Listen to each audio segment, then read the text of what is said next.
The making of a Prime Minister. मुश्किलों का अंबार है, वही तो मेरे हौसलों की मीनार है। हिंदुस्तान में दो प्रधान दो निशान नहीं चलेंगे। अगर इतनी ताकत ये पाकिस्तान के खिलाफ लगा दे तो आतंकवाद आसान हो गया। हम चुनौतियों से टकरा रहे हैं। सर्जिकल स्ट्राइक और एयर स्ट्राइक करके नए भारत के सामर्थ्य का संदेश भी दे दिया है। तुम उठो, तिरंगा लहरा दो। जननायक नरेंद्र मोदी के 20 वर्ष पुराने भाषणों पर आधारित एक बेहद लोकप्रिय कार्यक्रम। क्या कहते हैं नरेंद्र मोदी?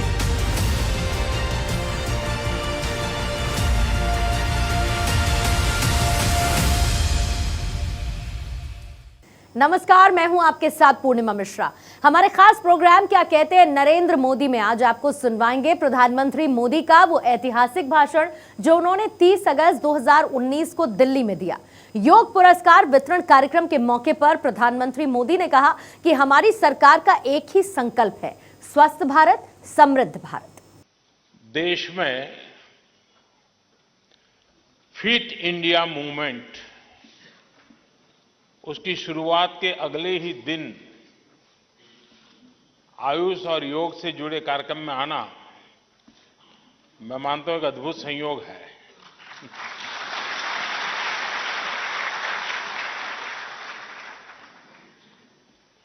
आयुष और योग फिट इंडिया मूवमेंट के बड़े मजबूत पिलर है। साथियों, आज यहां 3 कार्यक्रम हुए हैं। 2 हमारी परंपरा, हमारी विरासत के पुरस्कार और सम्मान से जुड़े हैं और एक हेल्थ केयर इंफ्रास्ट्रक्चर से जुड़ा हुआ है। आज हरियाणा में 10 Ayush health and wellness centres को लॉन्च किया गया है और इसके लिए मैं हरियाणा वासियों को बहुत बहुत बधाई देता हूं।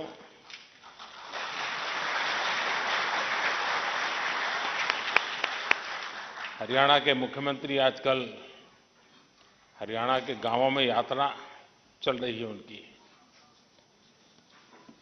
और लगातार वो कठोर परिश्रम कर रहे हैं और उसका परिणाम मैं देख रहा था कि बोल ही नहीं पा रहे हैं, आवाज खराब हो गई।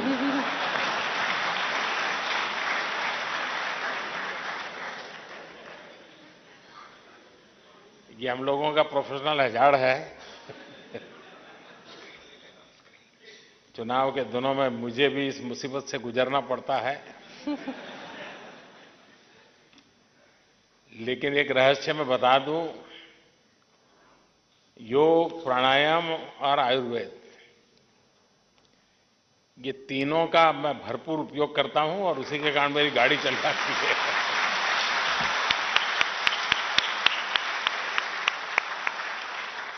तो हरियाणा में भी अब आयुष के वेलनेस सेंटर शुरू हुए हैं। मैं मनोहर लाल जी को कहूंगा कि जरा गले को ठीक करवाइए वहां जाके।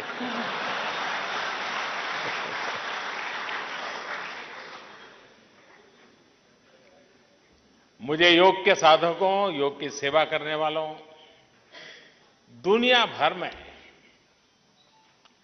योग का प्रचार प्रसार करने वाले साथियों और संस्थाओं को पुरस्कार सौंपने का मौका भी मिला है।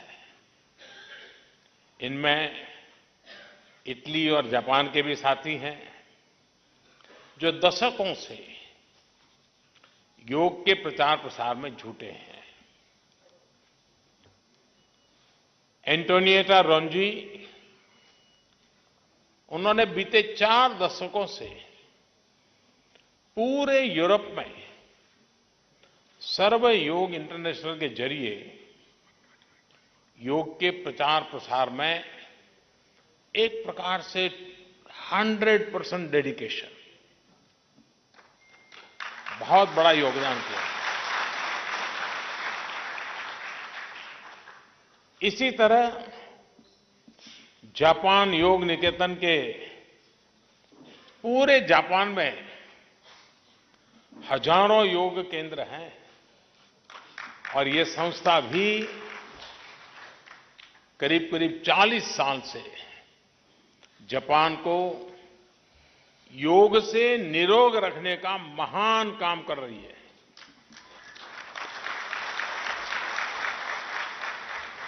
पुरस्कार पाने वाले सभी साथियों को मैं बधाई देता हूं और उनकी ये सेवाएं, उनका ये मिशन समाज जीवन में सुख, समृद्धि और शांति लाने में बहुत ही सफलता प्राप्त करे, इसकी मैं कामना करता हूं।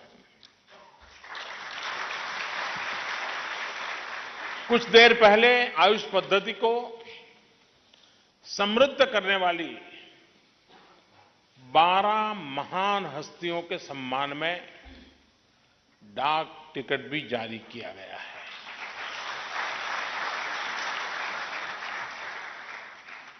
ये वो साथी हैं जिन्होंने अपना पूरा जीवन लोगों के उपचार में लगा दिया।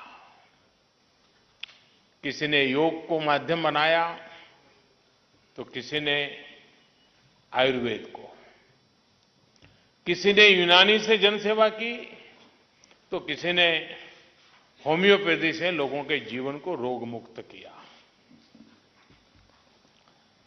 मैं डाक विभाग को विशेष रूप से बधाई दूंगा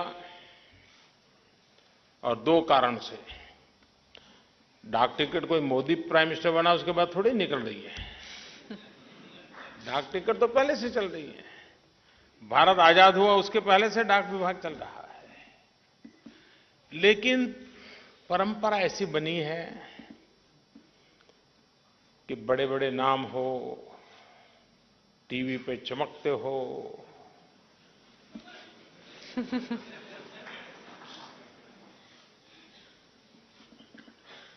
नेता कहे जाते हो, तो डाक टिकटें उन्हीं की बनती है।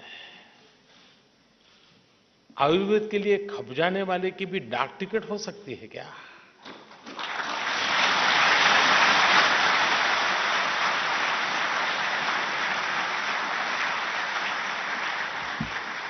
और यही तो बदला हुआ हिंदुस्तान है।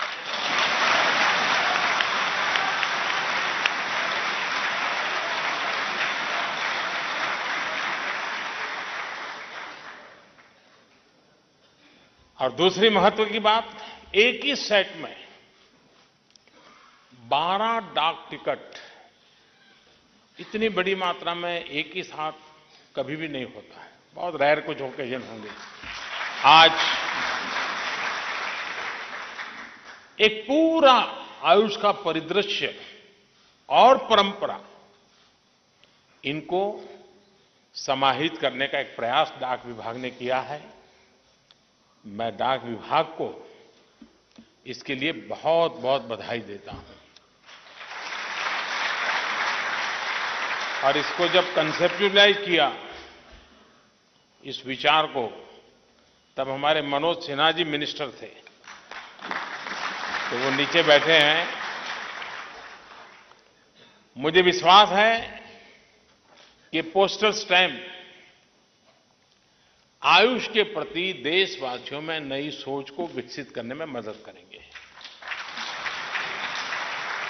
भाई और बहनों, आज जो डाक टिकट जारी किए गए हैं, उनमें एक की तरफ मैं ध्यान दूंगा।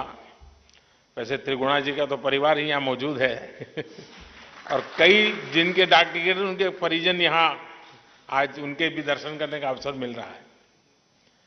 लेकिन एक मैं उल्लेख जरूर करना चाहूंगा। उसमें एक डाक टिकट है दिनशो मेहता जी का। अब ये नाम चर्चा में बहुत कम आता है, लेकिन दिनशो मेहता जी गांधी जी के पर्सनल फिजिशियन थे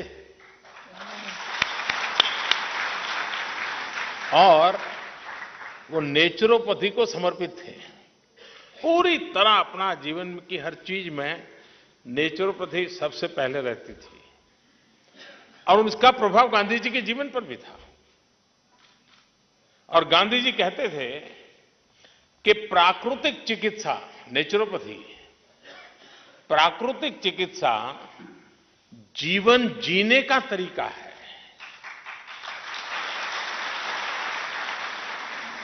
यह किसी इलाज का तरीका नहीं है। ये इस बात में बहुत बड़ी ताकत है जो गांधी जी ने कही है।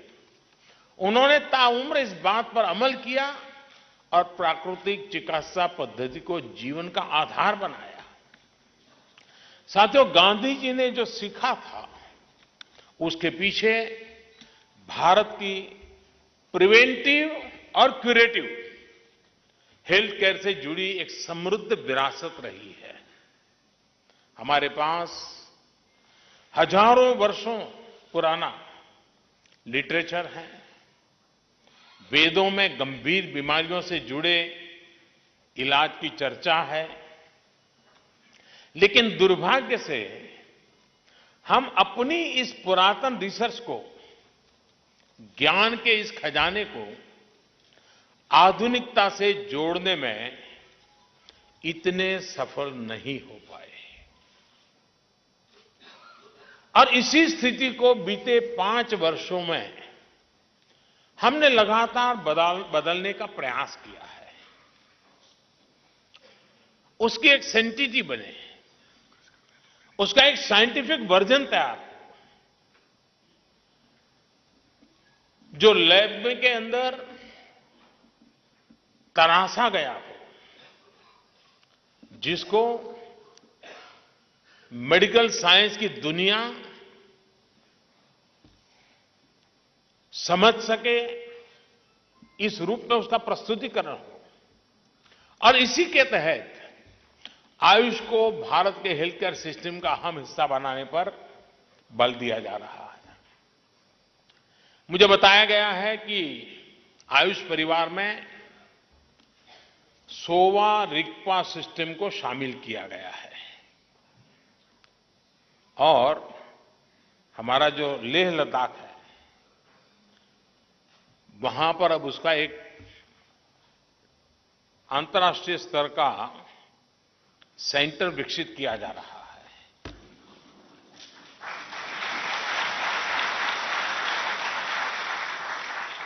आयुर्वेद, योग और नेचुरोपैथी, यूनानी, सिद्धा और होम्योपैथी, इसके बाद सोवा रिगपा आयुष परिवार का 6ठा सदस्य हो गया है। और इस इनिशिएटिव के लिए भी मैं मंत्री जी को और उनके विभाग को बहुत बहुत बधाई देता हूं। भाइयों और बहनों, अगर भारत के हेल्थ केयर सिस्टम को ट्रांसफॉर्म करना है, स्वस्थ समाज का निर्माण करना है, तो हमें होलिस्टिक सोच के साथ काम करना होगा। पारंपरिक और आधुनिक इलाज की साझा ताकत को मजबूत करना होगा। आयुष और मॉडर्न हेल्थ केयर का एक साथ एक बराबर विकास होगा, तभी बेहतर स्वास्थ्य समाधान हम तैयार कर पाएंगे। The making of a Prime Minister. मुश्किलों का अंबार है, वही तो मेरे हौसलों की मीनार है। हिंदुस्तान में 2 प्रधान 2 निशान नहीं चलेंगे। अगर इतनी ताकत ये पाकिस्तान के खिलाफ लगा दे तो आतंकवाद आसान हो गया। हम चुनौतियों से टकरा रहे हैं। सर्जिकल स्ट्राइक और एयर स्ट्राइक करके नए भारत के सामर्थ्य का संदेश भी दे दिया है। तुम उठो, तिरंगा लहरा दो। जननायक नरेंद्र मोदी के 20 वर्ष पुराने भाषणों पर आधारित एक बेहद लोकप्रिय कार्यक्रम क्या कहते हैं नरेंद्र मोदी।